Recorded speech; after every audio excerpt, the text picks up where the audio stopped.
Morty takes a wooden nickel. Chapter 1. Ben landed a jump and banked a turn at incredible speed on his newly pink tiger skateboard. It's like gliding on ice, he exclaimed. Ben owns the place now. Fred stayed matter of factly. Yeah, Morty mumbled as he concealed his hand me down skateboard behind his back.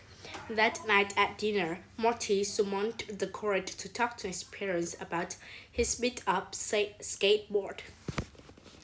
I need a new board, Morty announced before shoving a heaping forkful of vegetables into his mouth. Mine has a million miles on it, and the wheels are junk. If you'd like a new skateboard, you can save up for it, Mother responded. Never mind, Morty grumbled, but after dinner he daydreamed about riding his own leaping tiger board. After dinner, Marty closed his bedroom door and pulled a dusty wooden box from under his bed. On his 8th birthday, Grandpa had given him his precious nickel collection. Marty had promised to take good care of it. I was about your age when I started collecting them, Grandpa had said. Marty opened the box, removed the booklets, and started counting the coins. Some of these are really worn out. I hope they are still worth 5 cents, he thought. Later in the evening, Marty phoned Ben and asked, Happen to know of anyone who lacks out coins? What are you into coins now? Ben questioned. Not really, Marty replied. I'm going to sell my collection to get a new board. Try posting something online, Ben suggested. I'm sort of meant from the computer until my grades improve, Marty confessed. What about putting up a sign in the library? Ben said. Maybe the type of mouse who lacks out books would also like out coins. Brilliant, Marty said. As he started designing his flyer, he felt a twinge of good that pushed it out of his mind. Chapter 2. The next morning, Marty arrived at the library clutching his advertisement. The librarian was reshelving books. I'd like to sell my coin collection, Marty said. May I put this sign up on the community board? What kind of collection do you have? The librarian inquired. I have 880 nickels, and some are practically ancient. Marty said. The librarian scratched his chin thoughtfully. Go ahead and post your flyer, he said. I have a penchant for old coins. If you bring them back, I'll take a look. Marty sprinted home, grabbed the collection, and returned to the library. He placed the hefty box in front of the librarian. Let's see what we've got here, the librarian murmured. He lifted the lid and gently opened the booklets containing the coins. That's a rare one, he whistled. Wow, some of these are in mint condition. If you don't mind my asking, why are you selling this fine collection? To make some money, Marty replied. He avoided mentioning Grandpa. He didn't want to think about how this would make him feel. You must need money desperately to part with a treasure like this, the librarian said. I do, Marty muttered. Well, the librarian said, I can give you $250 for all of it. Marty couldn't believe his ears. That's great, he squeaked, wondering how a box full of crummy old nickels could be worth so much. Chapter 3. Later that afternoon, the skate park was packed with spirited Saturday boarders. Marty crossed to the bench and plopped down. Riding this world doesn't feel how I thought it would, he said, dejected. The sun warmed his ears, and his eyes dropped. I don't know how I'm going to explain how I paid for it to mom and dad, and especially Grandpa.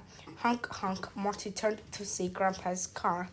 Marty, Grandpa called. I'm headed to dinner at your house. Hop in, I'll give you a lift. Marty loaded the leaping tiger into Grandpa's car, then climbed in.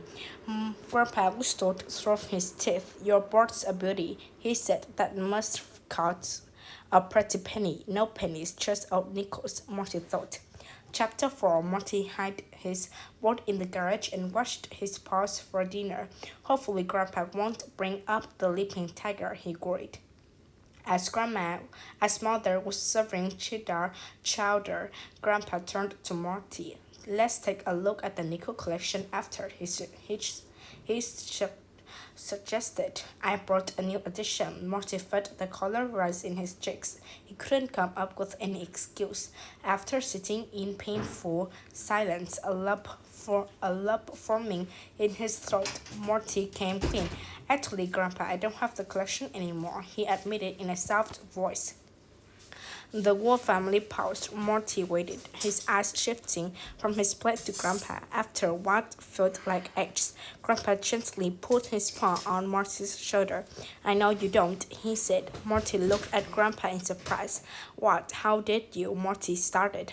My friend works at the library, Grandpa said. He knows that I'm a numismatist and recognized the collection immediately. The family sat in utter silence. Oh, Morty, Mother finally said, shaking her head in disappointment. Well, how much did he give you for it? Grandpa asked. $250. Morty's voice was a feeble squeak. Grandpa clicked his tongue. Looks like you took a golden nickel, he said. Morty didn't know what that meant. What was it, too much or too little? He wondered. Dad, what do you think the collection is worth? Father asked. At least 1,500 by my estimate. Many of those coins are extremely rare, Grandpa replied, leaning back in his chair. I guess that means I made a pretty bad deal, Morty said as his face flushed. My friend knows what that collection means to me, Grandpa said. He intended to sell it back for me for what he paid. I'm lucky he was the one who purchased it. Anyone else and my years of hard work would be gone. Morty was ashamed that he hadn't seen the value of those nickels. After all, so he was ashamed that he had betrayed Grandpa. I can't return the board for full price, but I'll sell it, Morty said, tears rolling down his cheeks. I'll mow lawns and wash cars until I get the money I need to pay you back. I would like the money back, Grandpa replied. And I'd like to keep the collection until you're older. Morty understood. I'm sorry, Grandpa, he sniffed. I made a huge mistake. He rose from his seat and grabbed Grandpa in a hug. That's all right, Morty, Grandpa said. We all make mistakes. The nickels will always be special to me because they are special to you, Morty said. When you're ready to trust me with them again, I'll treasure them forever. Grandpa patted Morty's back. Or until your grandson comes along, he said with a wink.